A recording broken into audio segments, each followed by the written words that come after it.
13-year-old son being there, but Yes, exactly. Well, that was the most surprising part to me, was the aforementioned part, which actually made everything kind of come in and make a lot of sense. Yeah. So.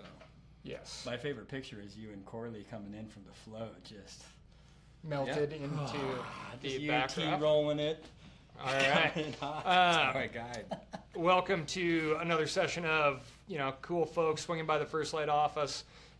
This one is a little bit, I guess, slightly different, because we're going to talk about something that we kind of ignore around here for the most part, which is the industry, quote unquote industry.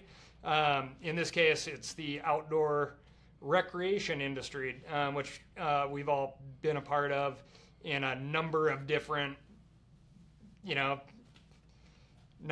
roles. And, one cool thing about being in outdoor rec is it is the sum of all parts, right? Every position has a place in what's going on out there. And with me this week is Tag Kleiner and Ross Copperman.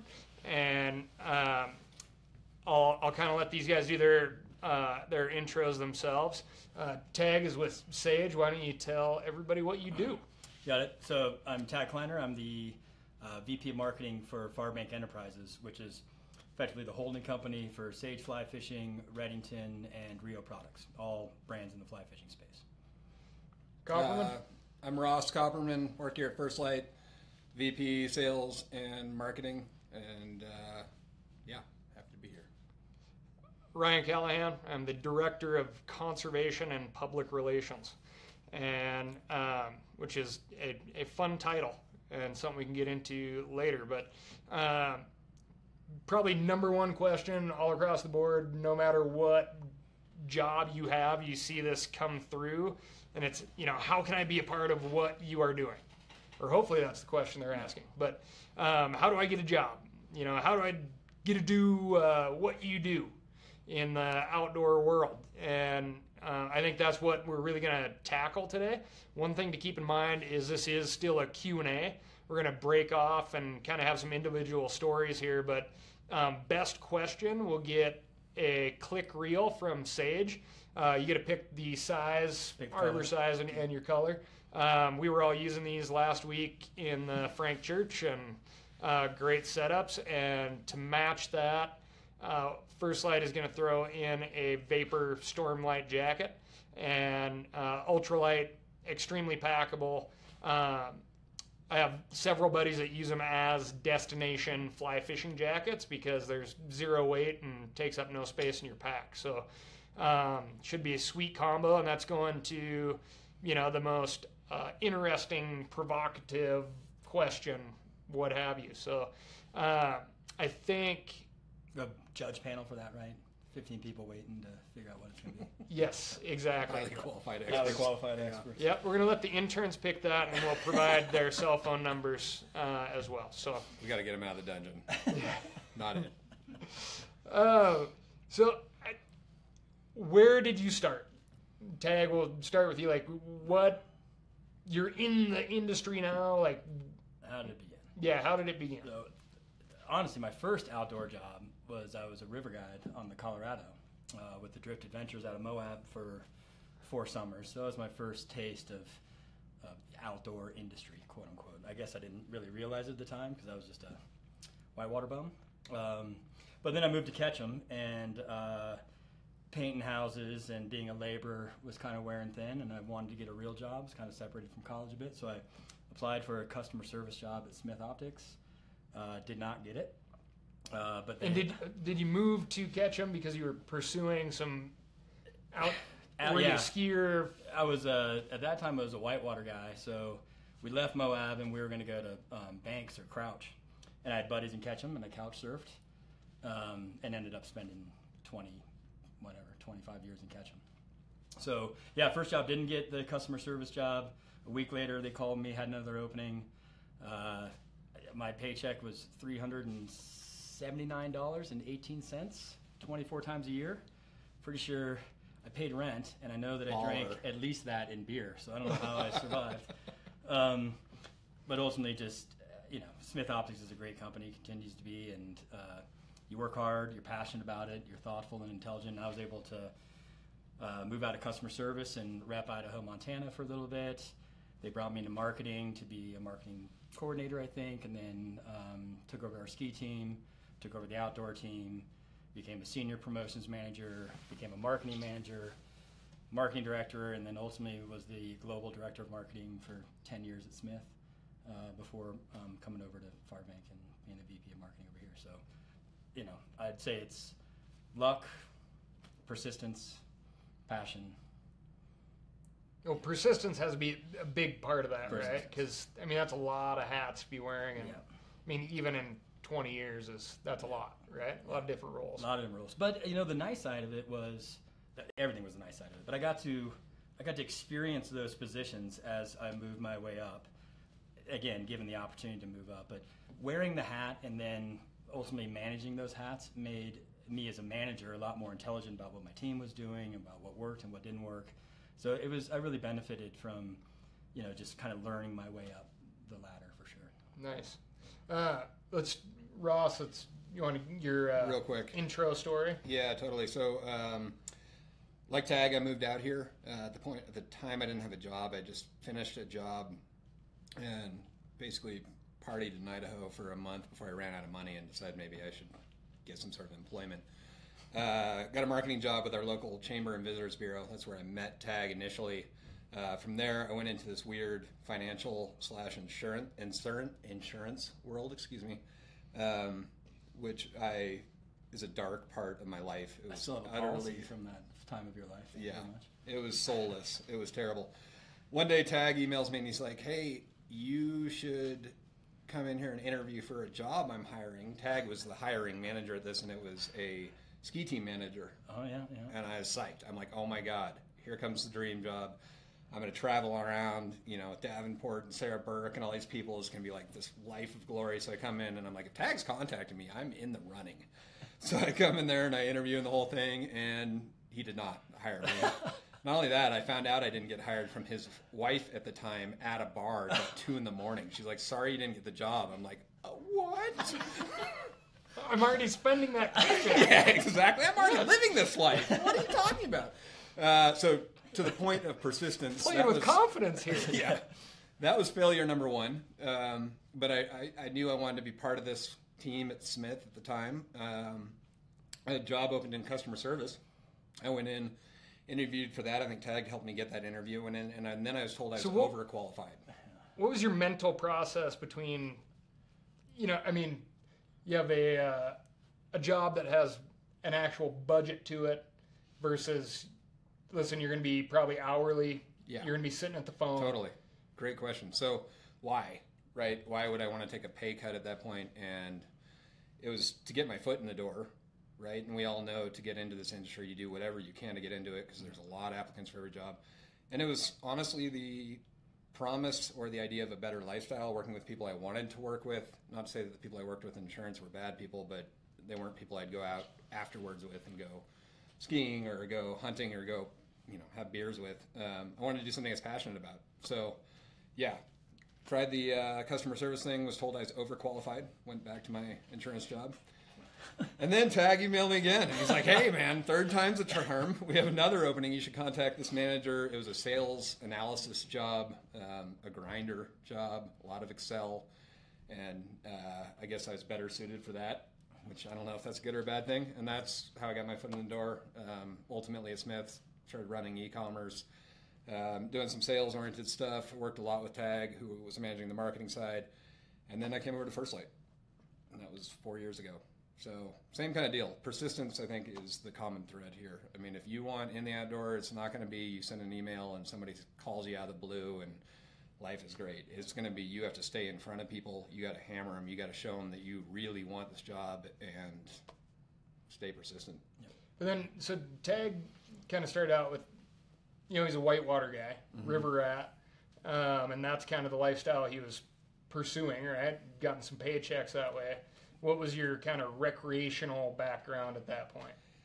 Oof. I mean, in the industry, my first job that was vaguely industry was in high school and in college. During Christmas break, I'd come home and I'd work at a mall snowboard shop, which is arguably the lowest of the low in terms of glory. I sold snowboards and I had never been snowboarding. I was a lifelong skier. But I got some kind of retail experience there. And then from a passion standpoint, I mean, everybody moves out here and spends all their time hunting, fishing, skiing, doing that stuff, mountain biking, hiking, backpacking. So I think a lot of it was also, to your point, I guess, like how did I spend my time? I ended up making a lot of friends at Smith before I worked there, and these guys were my friends. So I'm like, man, like this could be all of my day instead of 6 till 9 at night or 2:30 in the morning, depending on what was going on. And that's what kind of drove it. And I guess to your point, your first official foray really was Smith with a little bit of the Chamber of Visitors Bureau. Yeah. I was kind of really by my own making. We lived right on the edge of the Rattlesnake Wilderness in Missoula, Montana.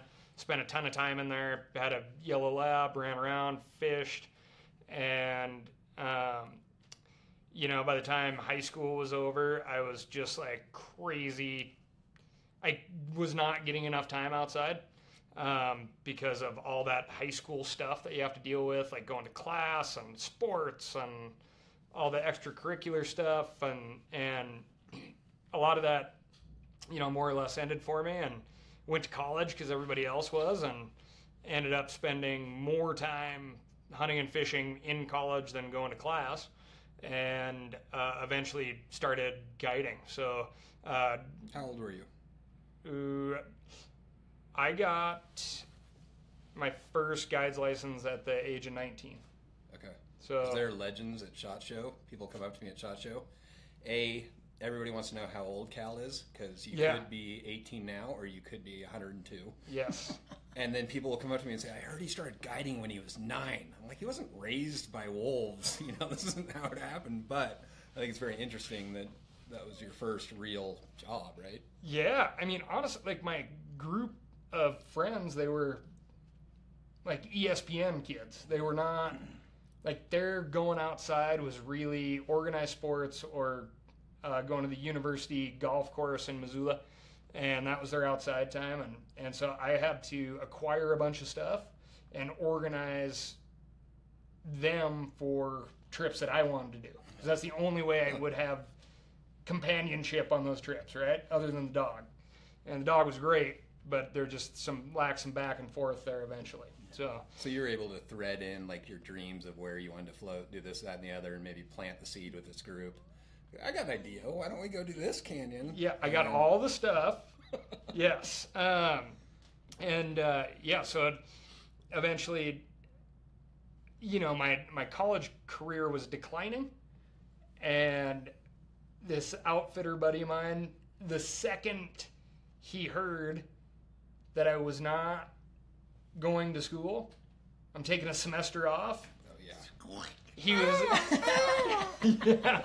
He was like, hey, heard you're not going to school. Let me entice that bad habit. Yes, exactly. And that was, that was it for me. So that led into, fish guiding, hunt guiding,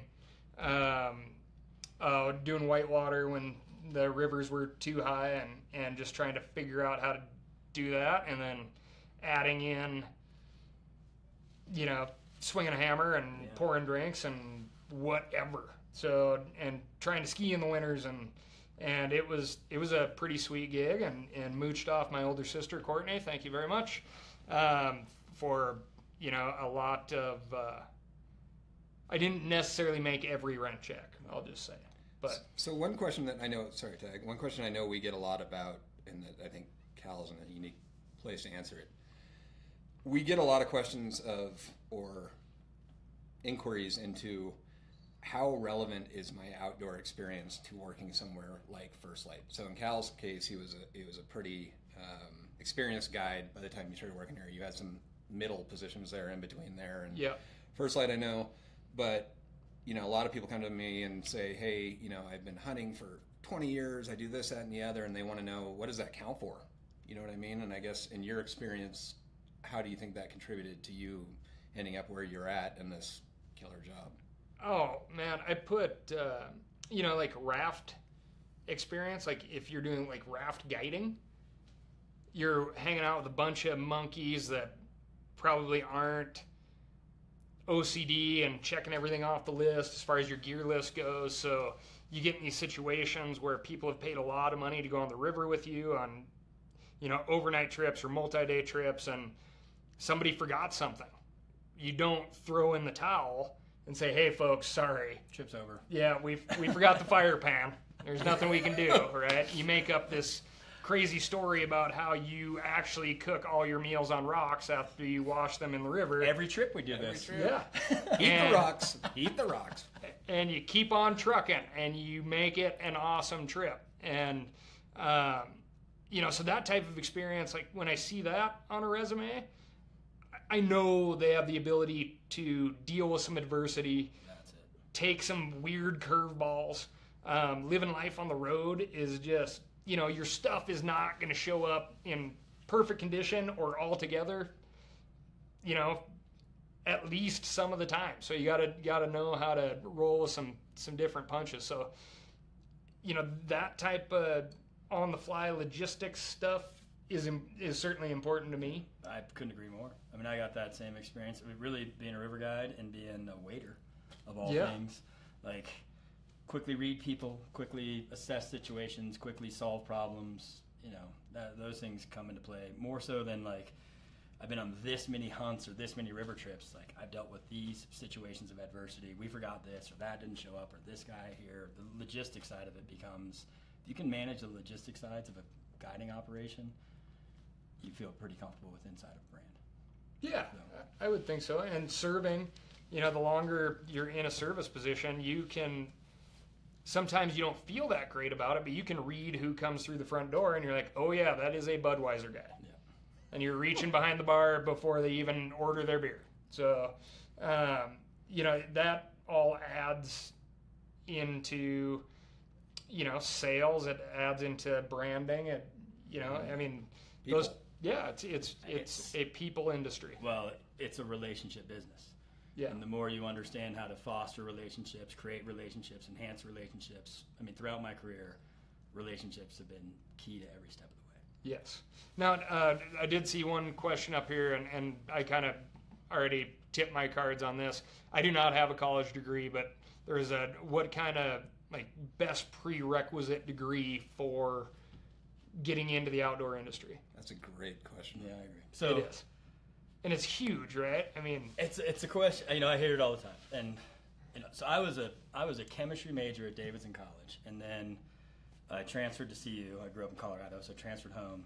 And kind of like what you did to an extent, I was like, what's my quickest way out of undergrad, and how can I spend the most time outside? So I ended up with a geology major and a minor in biochemistry. And the geology major, we were just out in Colorado and New Mexico and Arizona, just in the field. It was fantastic. And so what I tell people about a degree, so here I am, I'm a VP of marketing with a degree in geology and biochemistry. So that's not really playing day to day overall. To me, an undergraduate degree is proving you have the commitment and discipline to get through those 4 to 5 years. It really doesn't matter what it's focused in. I think grad school is when you focus, unless you know what you want to do as you go into undergrad. Otherwise, to me, it's just showing you have the dedication and commitment and time management to get your degree. Yeah. For folks watching with their kids about to go into college, this may be just more of an earmuff situation as far as the pick a path and stick with it. I'll tell you though, I believe in a degree. And certainly I have people on my team and I've hired people that don't have a college degree. It's more about that individual, but I come back to that commitment. It's not like your art history major is gonna set the world on fire at our company, but showing that you can manage your time. And I mean, college is the time when you're pushed and pulled in every different direction. You're probably on your own for the first time. There's all sorts of extracurricular activities that exist, and being able to show that commitment and get the work done and get the degree, that alone to me is what undergraduate is about. I've got a different take. Yes. Perfect. I mean, I think, and I agree with everything Tag just said. I think that is what college demonstrates, and it's a certain social evolution and your day-to-day responsibilities, and you learn all these things, and that's great. I think everything is relative to what you're hiring for, and I'm going to give some extreme examples. If I'm hiring something with a very technical aspect to it, I don't hire accountants in my job, but if I did, I'd want to see someone with probably a finance degree or a CPA or something to that effect, and you have to learn that stuff. If I'm hiring a salesperson, if I'm hiring PR, manager, something PR, like that, that's, to your point, very relationship-based, very personality-based, very experience-based, I don't really care what letters come after your name. Like, I'm looking for the right person who I think is going to own that job, that I think represents the brand, all the whatever variables you want to get into. But I think it's a dangerous deal in this day and age where people you do need to think about how much you're investing into your education relative to ultimately what you want to do. And I don't think, as it once was, that college is an end all. Like, I've got plenty of friends that went to college that are still, enjoying a different lifestyle. It doesn't require a college education.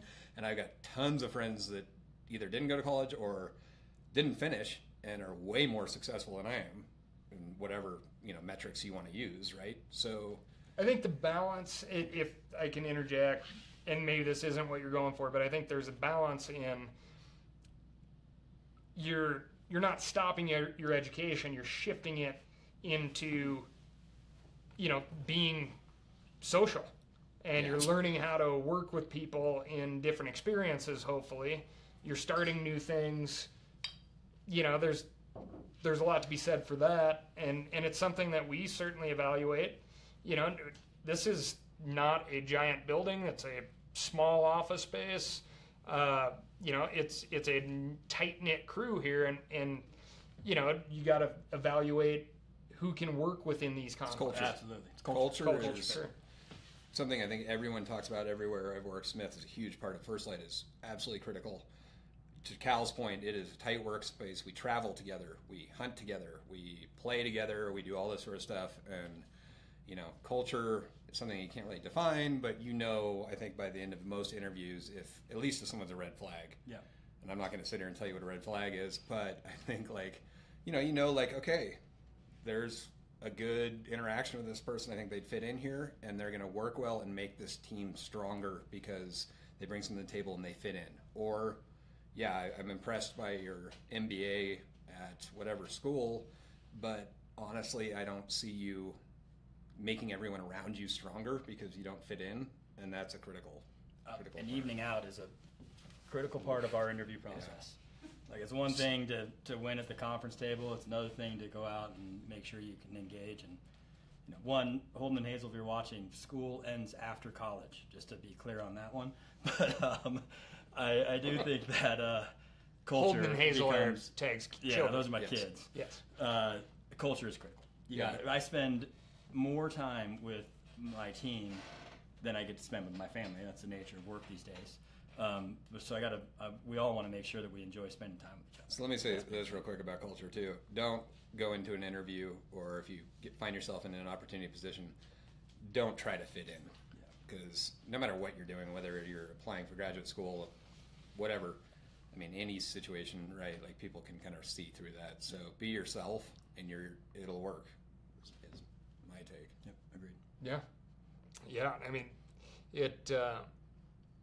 I think the willingness to say, that is not the job that I'm applying for, but I'm going to say yes because I got to show you that I can work to, the will and showing people that you can wear a couple of different hats. And I think that's a huge part of it. And I'll tell you, more often than not, brands in our space, we look internal first when there's opportunities that open up, and it's really easy, or it's easier to get noticed when you have a foot in the door and you're working hard. And I know at Smith, because I got that opportunity to move up through the ranks, I was certainly focused on other people in the company that I could bring up when I had the opportunity to do so. I've done the same thing at Farbank, where we have super talented people working in our building that have earned new opportunities. I wish we had more opportunities to give them. I'd also say, though, relative to that and relative to a question I just read, I don't necessarily look. We all want to have people in our company come up and through the ranks and succeed. I'm not adverse to looking outside the industry by any means, because bringing people in who have experience outside of the industry is often the smartest thing you can do. So don't be deterred, like if you're at a certain age and you haven't gotten in the industry, or you just decided you want to get into the industry. I don't care. Like, I think there's super relevant experience from things that have nothing to do with outdoor that Absolutely. bring a ton to the table here. I mean, sometimes more. I mean, I love telling this. We have a very diverse office space. We actually have women that work here in a hunting company. That's a big deal in our world. We have HR too. Yes, but it's very diverse in the fact that everybody is at a pretty different skill level when it comes to a lot of different outdoor pursuits. And so when we get together in a product meeting, it's not a bunch of old codgers sitting around being like, well, everybody knows that. Yeah, that's the worst. And it's huge. Right? Yes. Yeah. Good question here that I think I've seen it come up a couple of different times is, were you worried, or did you get worried at some point that all of a sudden things that you got to do that once were a passion but now are part of your job become your job? That is a great question. And all of a sudden it's not. It's like, well, I'm going skiing again. Got to take some folks out on the hill. I'll say flat out, yeah. When I was a ski promotions manager, and I'd be on the road, and I got to ski, but mainly I watched people ski a lot, So I'd come home and people would be like, let's go for a ski. And I'd be like, no, I don't want to go for a ski. I've been on the road. It affected my desire to want to go skiing for a little bit until actually I had a day with the SS Broad and the Jerk up here on the hill, and we had one of those like fun ski days, like on the road. It was like keeping up with these guys that I was constantly puckered. Like, I don't want to ski that. I'm the credit card here, not the pro skier. Like, give me a break. And so I had a refresher day with some buddies on the hill. It was just, a great ski day of just goofing around the hill. It reminded me why I loved it. But yeah, I would say it when your passion becomes your job, it certainly does affect that passion to an extent. It's a huge caveat, I think, that we've all experienced to varying degrees, is when you spend all of your energy all day long and working really hard to, as an example, understand the skiing customer, understand the fishing customer, understand this, and you're dealing with the personalities all day and doing this, that, and the other, it's really important to make time for yourself to get out there and enjoy what it is that brought you here in the first place, in a setting that, to the person's point, like, removes you from the business of it. Because if everything you do is in the context of your work, in my example in hunting, if all I did was go, and I don't get to do this very often, but go on like industry hunts, this, that, or the other, I think it would lose its luster. But when I get to go out with my friends, which may happen to work here or might not, and forget about all that and remember why, it's really critical. And we've both seen, I think, a lot of people that have forgotten about that. They quit skiing, they quit mountain biking, they quit doing whatever it is that brought them in there. And the next thing you know, you wake up one day and you have a job in the outdoors industry, you don't like the activity anymore. And guess what? You might not be getting rich either. So, yes. But you get these nice little reminders. I mean, I just got to take my son on a trip with these guys up into the Frank Church, and spending 3 days with my son on a llama pack-in trip was what was a work trip. Totally was a great reminder about how special it is to work in this industry. Yep. Yeah, I think the only, I care a lot about the experiences that I had growing up as, I don't know, like, and somebody who's not living with their parents. I have a hard time calling it being an adult at that point, but certainly free to, play with enough rope to hang myself, and it was all outside. And I didn't worry about who the next set of clients were. I enjoyed my time outside. I truly enjoyed like showing people why I loved being outside, hunting, fishing, whatever. Yep. And I can't say I didn't care, but I certainly was not aware of any other issues going on in the world, really. I mean, I was in hunting camp for everything. I mean, Hurricane Katrina.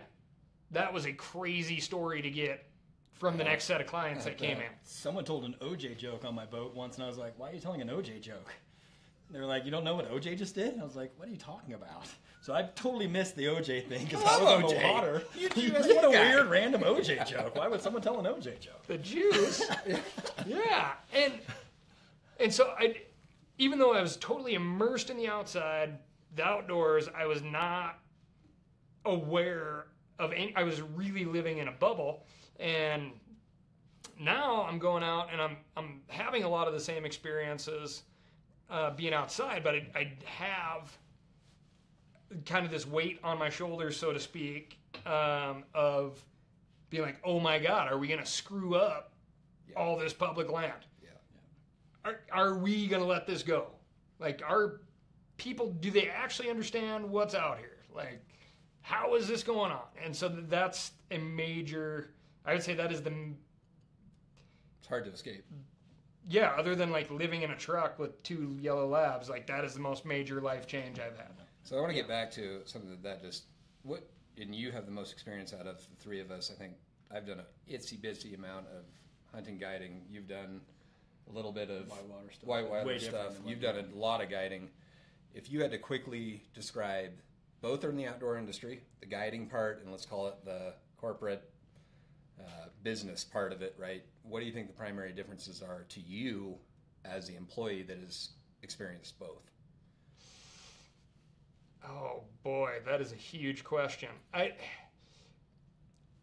It's interesting because, I mean, certainly at our company, it really doesn't matter what position you're in. You get looked at as an authority figure. Thankfully, in our office, everybody has a lot of outdoor experience. It may not be specific to the question, but you can say, listen, I don't steelhead fish, but I am in this situation, which I feel is at least in the same temperature range or something like that, right? That's just an example. And so that part of it is the same. Like, people are looking to you for knowledge. They're going on a trip. They want to round out. A lot of times I feel like folks are just looking for that assurance that they're doing it right. Yes. Like they're really asking, like, they may be asking the difference between this jacket and this jacket, but what they really want to know is, like, am I on the right path? What do I need here? Yeah. And so I think that is very, very similar. It's a tough question. I think on the opposite side of things, I am spending, I mean, comparatively, no time in the outdoors compared to... And everything's relative. People, Cal spends more time. I mean, this guy goes on more like solo morel hunts and this, that, and the other than anyone else in the office, I think. So, and it's nothing compared to what I used to do, right? Yeah. So it's like, God, why am I doing this so much? So that's a very base level answer to that question. That's a huge question, but a good one. I think that's an important point, though, that I think we talked a little bit about when we came on, and that we all agreed.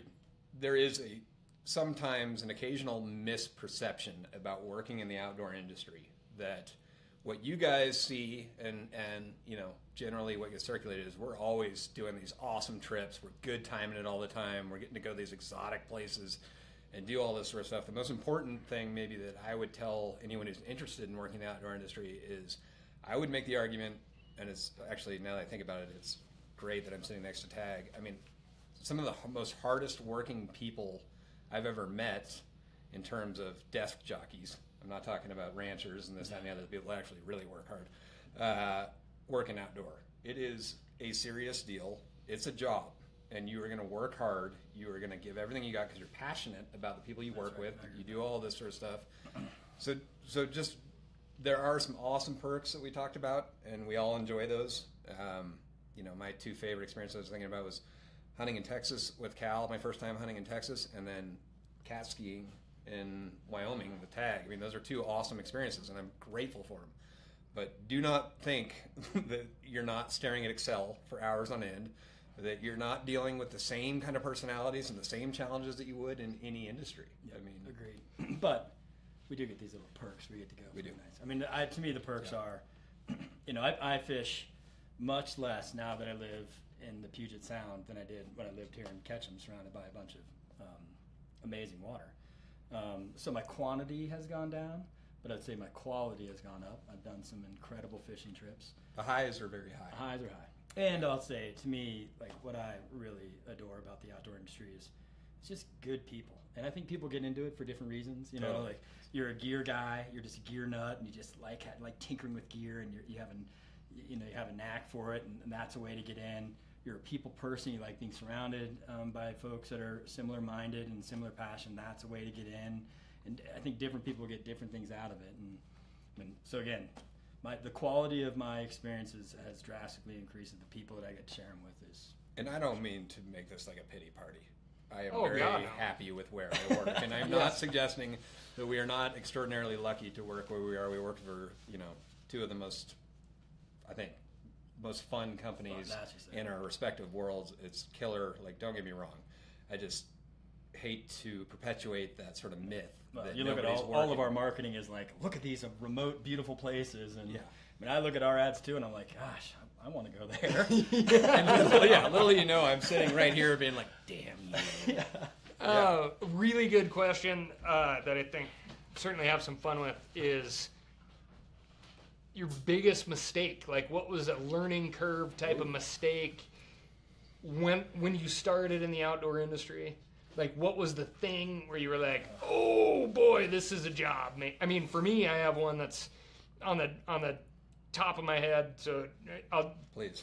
As a guide, really, you're an independent contractor, right? And with that comes the ability to, if you ever do, this never happened to me, I would always, finish the season. But you had the option to, you're an independent contractor. You'd be like, listen, I'm not going to work for you anymore, outfitter. This didn't work out. I'm moving on. Yeah. So you had this pull the ripcord option. And that's all I really knew coming into First Lite. Probably first couple weeks on the job, I was living in the First Lite office, if you want to talk about like trying to make things work, right? So I towed this 1973 Terry camper trailer, parked it in the garage at First Lite. Our boss Scott didn't think it was the prettiest thing, but it got a lot of compliments. And got a lot of things, I'm guessing. Truthfully, I'd still be living in it if there were a shower at the office. And so I was living in there for 5 months until I could find a place in town, and just walking upstairs, picking up the phone and going to work. And we had this pair of pants that haunted us called the Gila pants. And they were our very first stab at making pants. They're more tights than pants, if I recall. They fit a guy like me with no legs and no butt. And that was about it.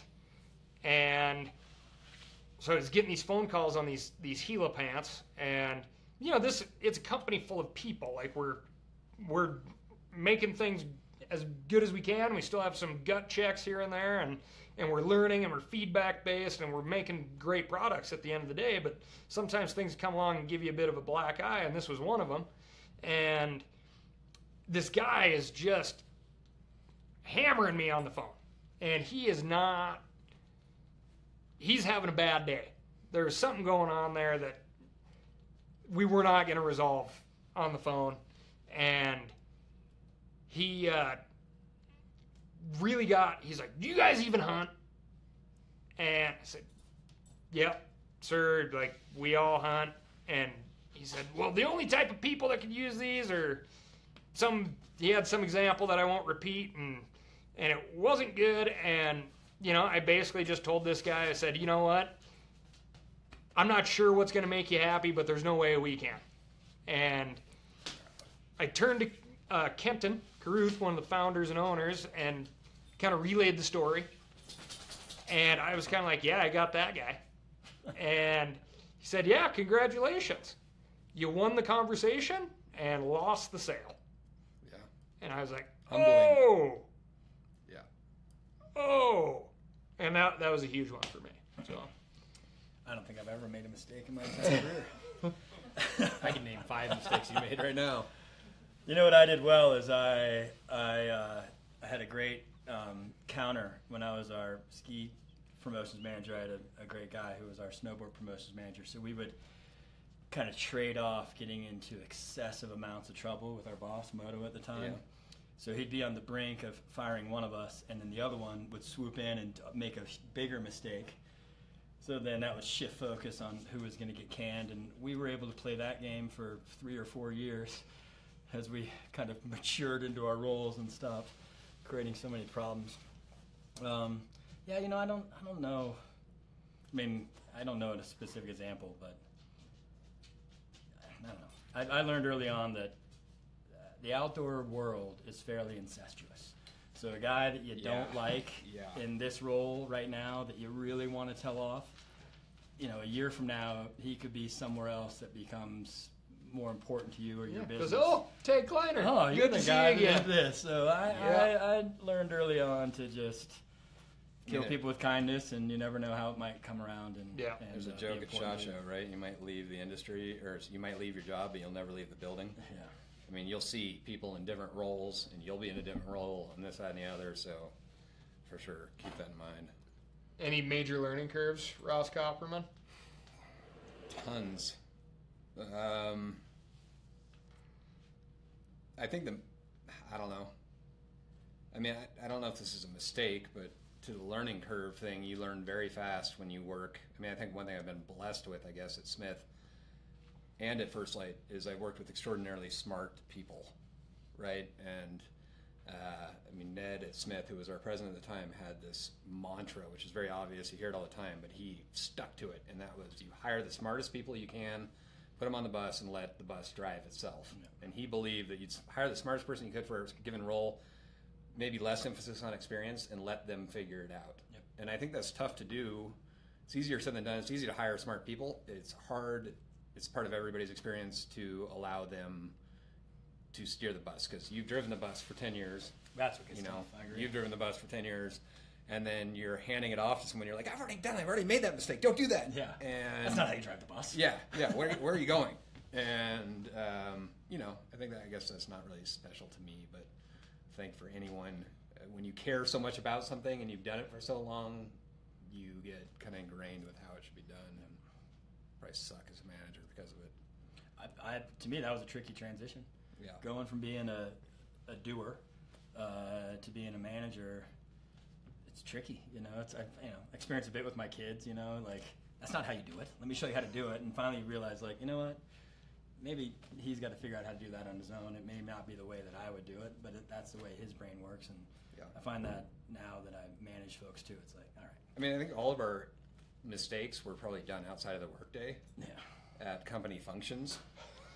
So to be honest, like, you learn that really quick, and even somewhere like First Lite or Smith, where that sort of behavior is very forgiving, yeah. you learn real quick that Hopefully, you have somebody else that's that guy at those things, and you can be like, "Phew, I'm glad I wasn't that guy." yeah, you explode, and then the next guy next to you is like a supernova, and you're like, oh my god, look at that guy. Yeah. Anyhow, sorry. Carry on. What? Oh, there's a lot of good questions going up. Did we hit misconceptions enough here? Like, I think so.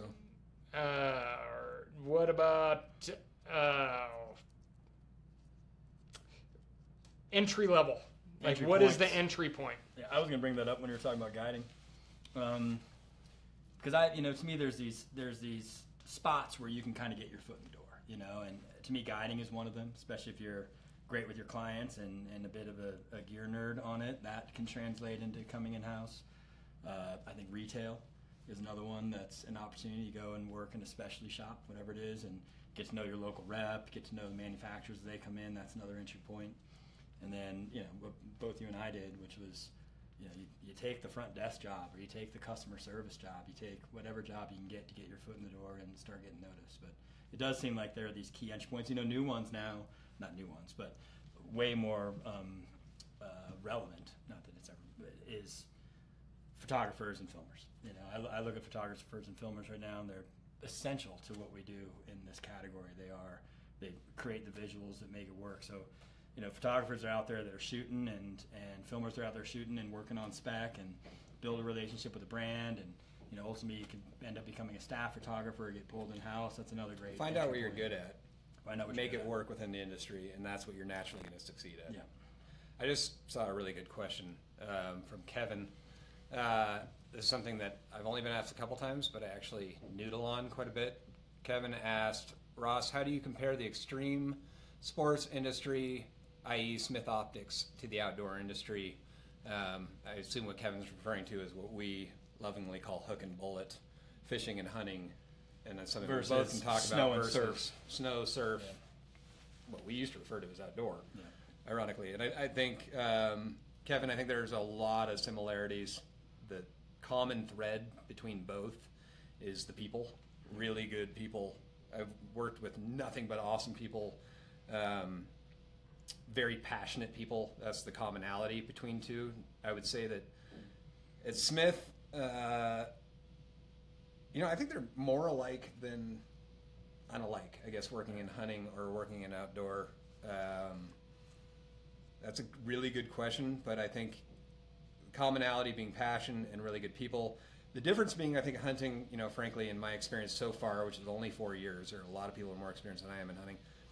Hunting's a little bit old school in a lot of its practices. It's much more of what I've seen as an old boys network, a little slower to adapt than outdoor is in a lot of ways, but also stronger in a lot of ways. I mean, you have a lot of stalwart companies in hunting that have been around for a long time. Now, whether you're talking about firearms, bows, clothing, any category, boots, Yep. and that's really cool to see. I mean, you have these family-owned companies that, you know, may have changed hands this, that, or the other, but the brand has survived for a long time. Yep. And in outdoor, it seemed like Smith was the exception. We were a very old, mature brand, but we watched brands come and go around us quite a bit. Yeah. So I'd almost separate. There is that kind of action sports world. I put it all under outdoor. Yeah. But then you have the hook and bullet stuff, and you know, hike camp outdoor. Ski leans more towards outdoor, but then you have like the snowboard, surf, you know, BMX, and other world that ends up in action sports. And I'll tell you something I've really enjoyed about my time at Farbank and Sage Reddington Rio, like the community in outdoor, the community in hunt fish. Yeah. Like your influencers are doers. Like they're guides. They're like in the field. They're working their ass off every day. They earn their paychecks. Yeah. Like I love the guide aspect that exists in the hunt fish space. Something that always drove me crazy about the extreme sports space was the celebrity side of it. Yes. And I know these folks, they're good people, one-on-one. There's just amazing athletes, amazing people, but More ego. there's more ego, and there was like, hey, I'm this important, so this should be my paycheck. When we were paying some guys retainer dollars, and they were separated from the consumer a bit because they're on this pedestal. It's like these Michael Jordans, you know, the Pastranas and these guys of the world, where the hunt fish space is really tangible. The community is really connected. The guides are I find guides and outfitters to be so critical to the hunt fish space and participation and recruitment and making sure people have a good time out there, product development. Yeah. That's been a big difference to me between what I would call hunt fish and what I would call action sports. Yeah, I mean, look at fish outfitter, the amount of bodies that they're putting out on the water in a place like, you know, Ketchum or Jackson Hole, Steamboat. Like their interaction, It's meaningful. is Two folks on a drift boat for 8 hours. Like that is so much more impactful than watching some guy hitting a mega ramp in the X Games. I'll say You know, this it's- too, and you might disagree with this, and you might disagree with this. This is one interesting thing. So we spend a lot of time at consumer shows, and it's very important to First Light to open as many avenues as we can to talk to the actual people that are actually buying our product and using it, right? the difference between our customers at Smith as a whole and First Lite is really different. And one thing I would nod in First Lite's direction or in Hunt, I think the average customer that we end up talking to is more passionate about what they do.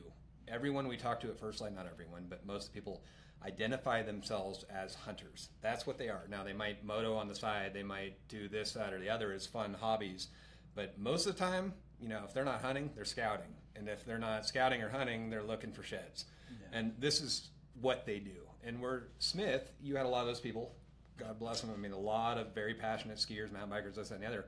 But you also had a lot more of what I would call like sort of the mainstream weekend warriors. Absolutely. Like, I think I've heard of Smith. I read Outside Magazine, right? Yeah, that counts. Exactly. Whereas First Lite, if someone either knows you, they're like, that is the best stuff in the world. I love it. I had this experience in it, or, sorry, I don't hunt. But Smith, you'd see like, yeah, I think I've seen that. I might have those goggles, or are they Scott? Yeah. Or whatever. I own goggles. So I think the customer and the participants in hunting, I would answer, are much more, I guess, devoted.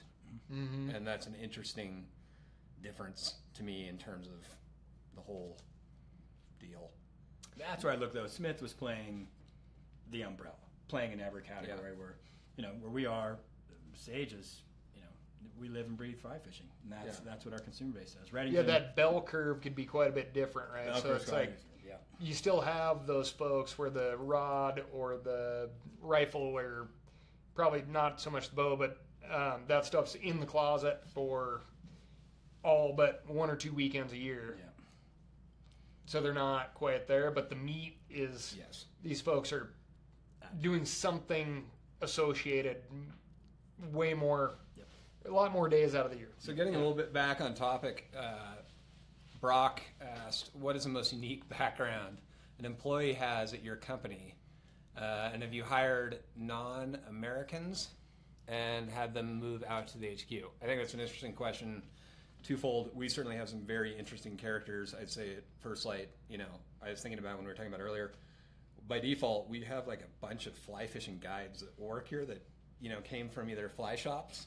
Yes. Because that's big in where we live. Yes, we've cherry-picked the fly shops fairly heavily. Yeah, and they've, some people might laugh at that, and I laugh at it, I guess, in retrospect, but they've turned out to be absolute Grand Slam employees, and I guess that goes back to our earlier conversation. But unique background, I mean, I think Cal's got to be up there. Ford, who a lot of you guys probably have talked to on the phone. Ford was a assistant wildlife biologist of some sort in Maryland, right? He was doing like deer capture, deer counts, and deer capture. We could go around the table. We've got some very interesting, very varied experience. Have we hired non-Americans? Not that I'm aware of, but that's not to say like that's not why we didn't hire them. I guess our applicants have been more local or connections within. Yeah, I mean, really, I've been to lots of very open seminars on diversity within the outdoor industry, and where we're at company size wise and location wise is definitely limiting in that respect.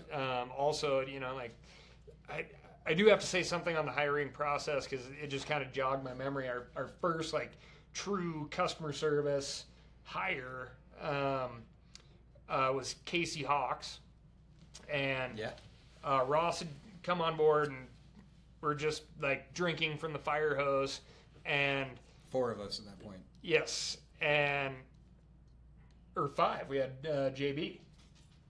Anyway, right. And I was like, we got to get this guy from the fly shop. I bought $1.50 worth of stuff at the fly shop, and he talked to me for 25 minutes. I'm like, and I mean, and it was engaging the entire time, and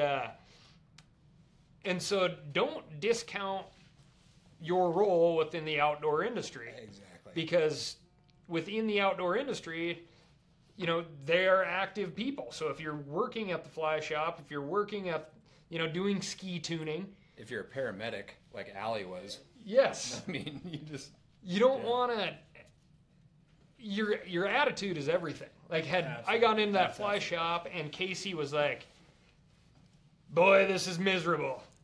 I hate being at the fly shop. But could I get a job with you guys? Yeah. I would have been like, yeah, we'll talk about it. Yeah. Totally. But instead, it was like, super passionate guy at the fly shop, talking me up about hunting, talking me up about fishing, telling me where to go, just excited to be there. Yeah. That resonated. That stuck. Yep. And eventually, however many months later, it was time to make a hire, and I was like, this is the guy we got to get. I mean, great story for this conversation. Greg Farrell, who now works with us full-time product development, integral part of the First Lite team. He came to us as an intern while he was a teacher. So he is, I forget if he is middle school, high school, what he was doing. Teacher in Wisconsin. He applies for the internship and says, hey, on my summer break, I am super passionate about this, that, and the other. He was very articulate and forward was going through. He's like, listen, I've got this guy, he is a teacher, but he wants to come out here. And he kind of goes over with us, and we're like, yeah, I mean, why not, right? So Farrell comes out. He brings a lot of whitetail experience. Incredible athlete, incredible archery technician, Yeah, honestly. And Farrell comes out, spends the summer with us, hits it out of the park, and ultimately, long story short, circle back. So you've got a school teacher that is now a critical role in our company, right? So Yes. point being, guys, don't discount what you're doing. It is a lot of luck and a lot of persistence. Yeah. Agreed. And yeah. Absolutely. Yeah. Boy, I had another good one. Do you guys see anything else you like in there? So tackle the entry level. What is... Okay, oh, yeah. All right, sorry. The one that I liked up there was, and this kind of goes into the breadth of the outdoor industry, is what if you don't want to be on the, what we call the manufacturing side, the product side. You don't want to be on the retail side, but you love the conservation story. How do you tackle that? What's your foot in the door there? Because, and,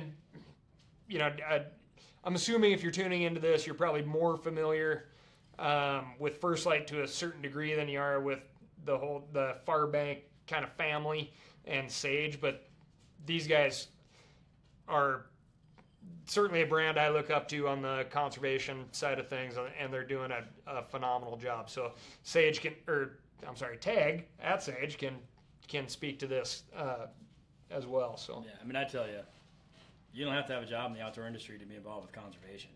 In fact, everybody should be involved with conservation. This is critical times right now. We have it's critical times.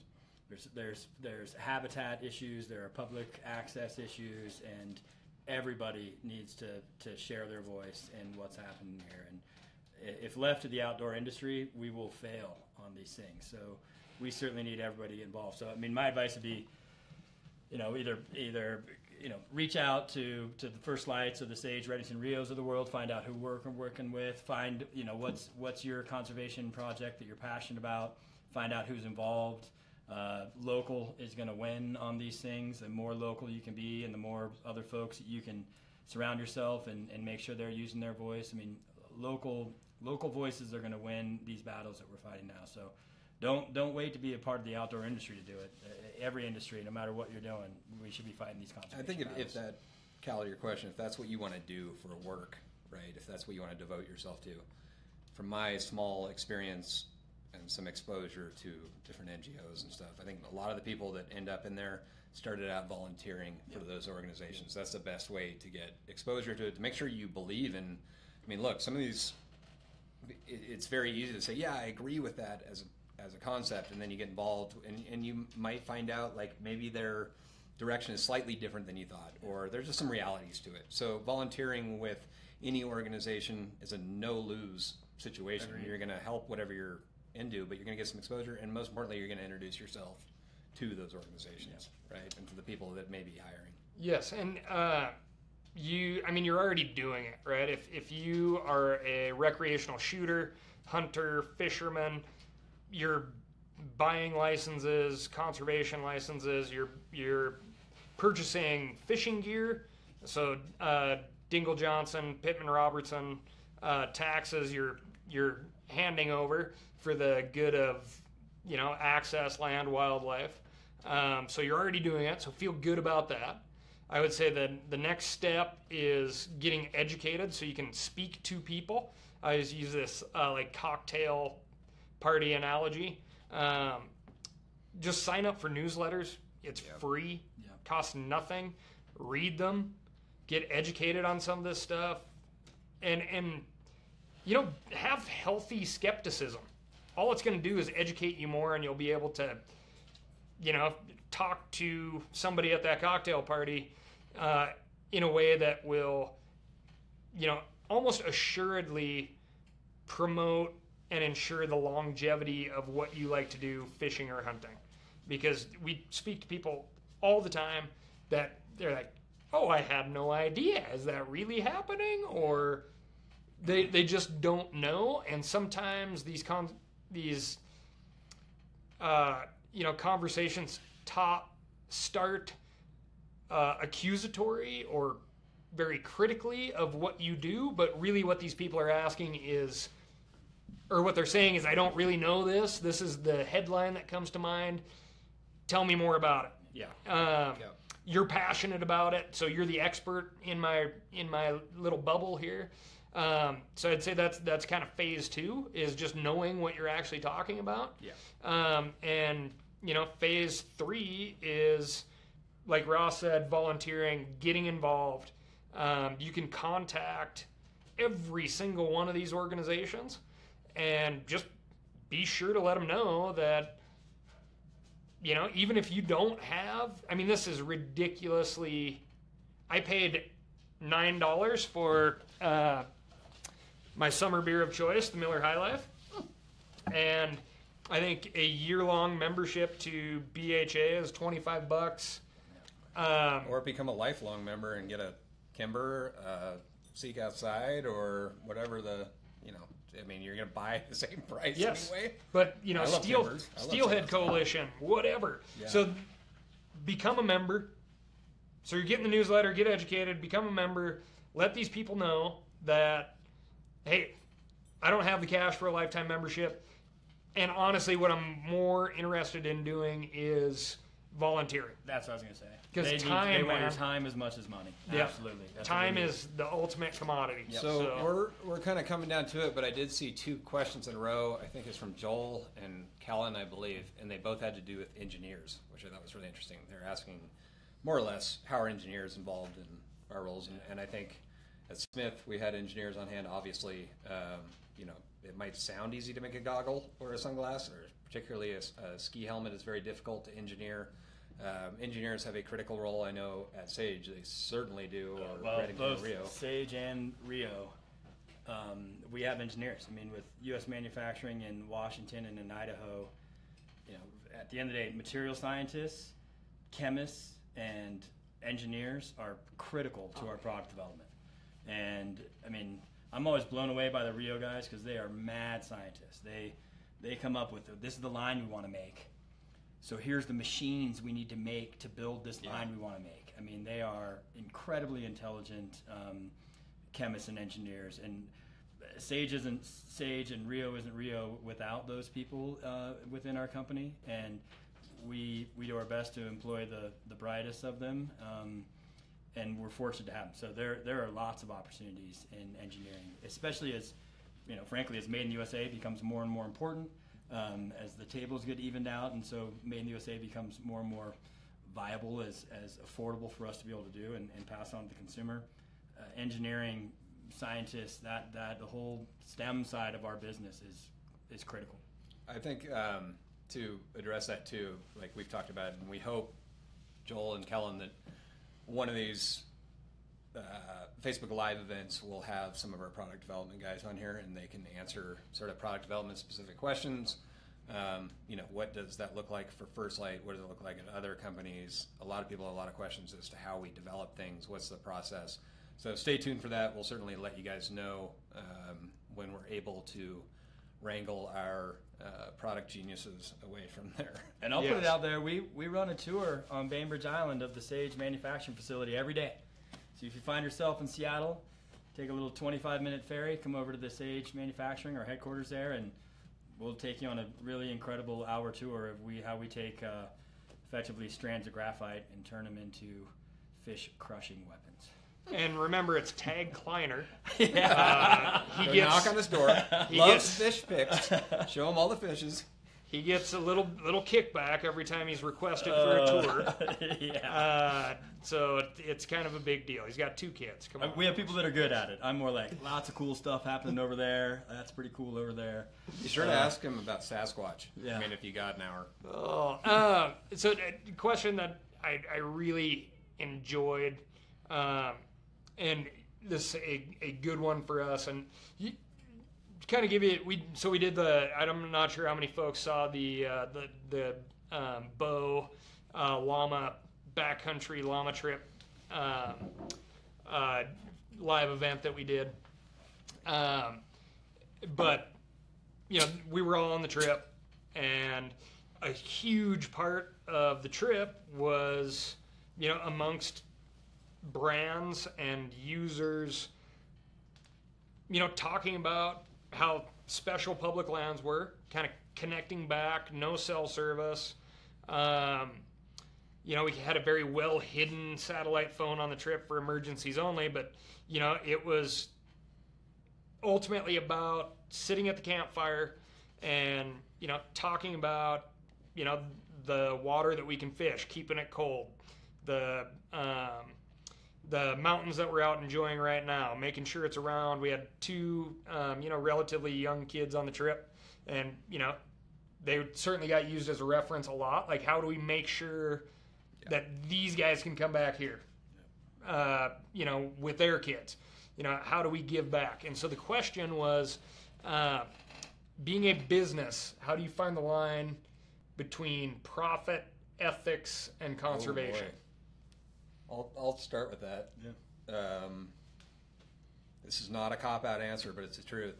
Honestly, it is all relative to the importance of whoever controls the business. So ultimately, someone is making decisions within the business. And if I am managing marketing, I can come to our owners and say, hey, I think our customer really identifies with saving a given species. I think we should be pushing that. And that's going to get me so far. But if your owners aren't truly passionate and invested in whatever particular cause, and if they happen to be, in our case, public access, various species conservation and stuff like that, that's where that line is going to be defined, to answer your question. Our owners were very fortunate. They are willing to invest a significant amount of money. When you think about it, all the money that we, happily support the organizations we work with, but also, all of our time that we spend working within the office, that's money at the end of the day. It is money, right? Yeah. I mean, it's salaries, it's whatever. And so to find that line, I'm not sure there's a solid answer, but it is relative to how important and, what is the people that control the company, what is their perception of that issue or that importance? And I'd take that a step, because I completely agree with that. But I'd also say, it's kind of selfish what we do from conservation aspects, and a lot of it comes down to what is your brand or your business, what's your future vision. And if your future vision is just 2 to 5 years down the line, you're probably not going to be too concerned about environmental or conservation issues. If you're looking, 15, 20, 25, 50 years down the line, that's where, and my past president, Travis Campbell, summed it up really well. And this is how we could selfishly justify being as conservation minded as we are, is that, no fish, no fishing. So if these habitats... no access, no fishing. Access, no fishing. Exactly. So if we can't access the fisheries, or if the fisheries aren't healthy, we don't have the opportunity to sell rods or Reddington waders or lines. So there certainly is a little bit of a selfish aspect of, hey, I mean, altruistically, I want my son and daughter to be able to go fish the water I've been able to fish. I want their friends to be able to buy Sage rods at that point too, so we can still have a business. So it's one of those things from a business aspect that you can fold your profitability into it. you can start saying, listen, Yeah, you we can at some justify- point here yeah. we lose profitability if we don't protect That these goes lands away. and our access to Yeah. them. So, and I've been fortunate in my career to work with people that are very conservation minded, and it feels good, and you do it for the right reasons, and it becomes easy if you push your vision out far enough to that conservation is your profit. Another dynamic to that I think hopefully Cal will appreciate. I know he appreciates this when you say it like that. The people in the business, and so let's dial back. Scott and Kenton hired Cal at some point. They put him on the team as employee number 3, right, or employee number 1, really. You're number 1, I was number 2, and Cal became a champion within First Lite. So remember, like, you can look at this as a balance sheet, which is kind of how the question, or how I read it, that question. Yeah. The other dynamic is, okay, if Cal's this voice within a very small company, how much are you as an owner or the manager or whatever going to let Cal run and dictate what that company does? And some managers or some owners might be like, okay, that's great, I love that and everything, but you got to dial back and I need you to concentrate on growing our whitetail business or whatever. Yeah. And so the people that become the champions within the business, and certainly obviously in our case, make it more and more apparent. I mean, I'll be honest, I don't think, I definitely had never heard of BHA before I started working with First Lite, and that's all Cal would talk about on our off time was, land, this and that and the other, and that's how I think most of us at First Lite were originally exposed, was because you were carrying that flag, right? Now, So we putting know the- internally there's a good chance that we were just too busy for anybody to notice, right? And then all of a sudden there's this monster that you can't put back in the closet. Yeah, but putting what I would call, honestly, to circle back, putting leadership in place within the organization to drive that as a key driver within your business, to me, is going to make the difference between whether a company does it, to Tag's point, like out of, I hate to say it, but out of selfish perpetuation, or if they allow leadership to be in there and drive the direction, then it's going to become a core part of that company's values, and the balance sheet shifts accordingly. I also think it shifts the employees of the brand's minds. Yeah. When there's a greater good that's happening because of what you're doing, you're not just selling rods and reels. Now you're protecting land and protecting habitats, and it feels better as an employee to have that aspect of the business. Totally. Yes. And I mean, yeah, I'm just gonna, I guess, sum up what these guys said. From a business perspective, if there is not, access is the number one issue right now. If you don't have access to land and a quality experience on that land, odds are, and there's been lots of studies done, you will not continue the sport. You will not continue the pursuit. You will not take that pursuit and give it to somebody else. Hand it off. Say, you know what?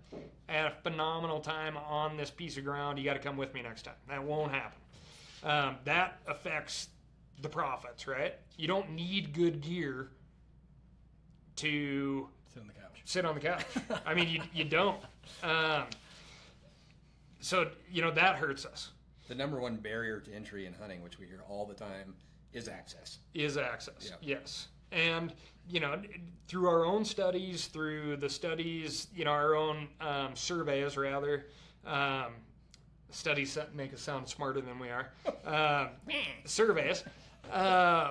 We have found, and surveys through our marketing partners, we've found that an overwhelming majority of our customer base hunts exclusively on public land.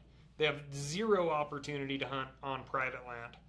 And so for us to not support this cause, just pure dollars and cents, public land access being a major deal, it would kill the business if you want to put it on the dollars and cents side of things.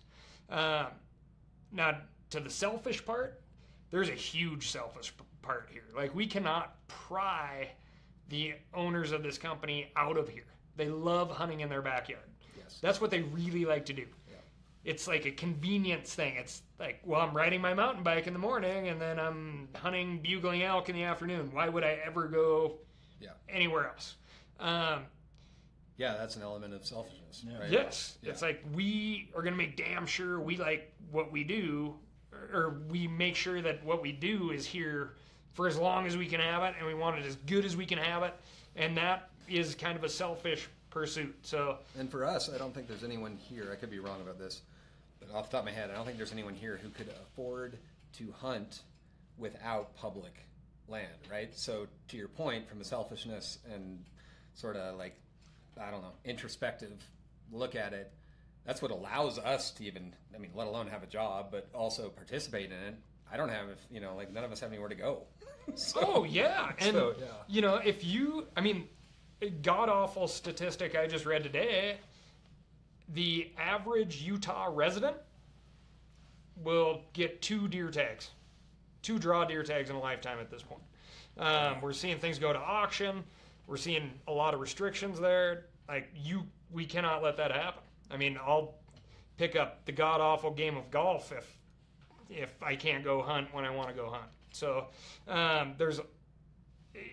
it's business tied. It's the core of who we are as outdoors people. This is a very long-winded that's a good question. Answer there. But yes, we need money to keep the lights on, to keep doing what we're doing and keep giving back. And hopefully the awareness part is something that people continue to at least accept. And open kimono, to complete this question, I think back to the original question, do we look at that number relative to our revenue, relative to our marketing spend? Yeah, I think any business does. We have to Cal's point, we have to stay alive. We have to keep the lights on. Most importantly, we have to keep innovating products. So that costs a lot of money. We have to employ the people that are doing that. There's a lot of realities. So I don't want to come off like this is some kumbaya and nobody's looking at how much money we're spending on conservation. We certainly have to keep that relative to staying afloat and growing the business and making the best product we can. But what that threshold is I think dictated by the people that. But you have to make a commitment to make conservation one of your line items. Exactly. Because it's an easy thing to be like, oh, if we could just cut that. You have to make the commitment to think, no, that's sacred. We don't cut that. Yeah, it's not an ad hoc deal. You got to build it into the foundation. Yep. So, we're running a little bit long. You guys have, you guys have been, certainly on the, I guess for lack of the horrid word of corporate, right? Like, do you guys have words of wisdom, kind of sign-off notes that you'd send out there to probably prospective folks that want to try to get in the outdoor industry? Well, I mean, maybe this is just how I've managed my career in this thing, but I love the word corporate plus outdoor industry because, like I was just saying earlier, like when I put on a shirt like this, my kids are like, "Why are you so dressed up?" So my folks got me a gift certificate at Jose Bank so I could buy a suit, and that was like 6 years ago, and that gift card is still sitting on my desk. You're not wearing a bathrobe. I don't own a suit. I have a lot of T-shirts. Free T-shirts. Free T-shirts. Yeah. Ski poles and T-shirts. 2 things in life that are free. Yeah. But, so I always found corporate to be a heavy word for outdoor. I mean, certainly businesses are smarter and smarter every day. We've got super intelligent people working for us. But there has been a choice to lead a passion lifestyle. And, do we make less money than in some other industries? Probably. But not grossly less that you're like, you don't all have to live in a trailer in the basement of First Light, I promise you. You'll be stronger if you do. I just find corporate to be a strong word. We work hard, we have businesses, but there's no such thing as like casual Fridays because, I mean, if anything, sometimes we have dress up Friday and like, hey, let's all wear a suit on Friday as a joke, as opposed to like wearing T-shirts and flip flops. But that's what we're in every other day. So, I've personally never experienced what would be called the corporate side of the outdoor world, and I think that's because we have just individuals that are in some way, shape, or form like-minded, have chosen a passionate lifestyle. The people are what make this industry go round. We kind of squeeze out the folks that are in it for the wrong reason. And that's been my greatest pleasure of the however many years that I've been involved is the relationships that I've built, the people that I've been surrounded by. Yeah. It's I think that incredible. So that somewhat sums up my words of wisdom or how to wrap it up. I think the biggest question, probably after hearing this conversation, and maybe after some of you, like Tag and I both did, and like Cal did, got denied, got declined, got like, nope, you're not ready, or you're overqualified, or you look like a hobo, whatever the case might have been. But most importantly to me, it's worth it. Like, to Tag's point, I have friends that, we're on the same career trajectory and this, that, and the other, and yes, I'm well aware that I could potentially be making more money, living in the city, doing a job that, maybe I was less passionate about. And that's not to knock those. I mean, there's a lot of reality, right? But I've never, ever, ever, ever regretted the career path that I've taken. I'm grateful because people, look, dude, no matter what industry you're working in, you're spending most of your waking hours working. So I would prefer to do that doing with people I enjoy and doing something that I'm passionate about. And most importantly for me, I guess, I've always been blessed by basically manufacturing and selling products that I believed in that let people have a good time. Yeah. That's something I can feel good about. I like in that. my contrast, We sell fun. Yeah, we sell fun. We sell passion. We sell a connection to the outdoors or vehicles for doing that. And coming from insurance, I can tell you it can be very dark, very lonely.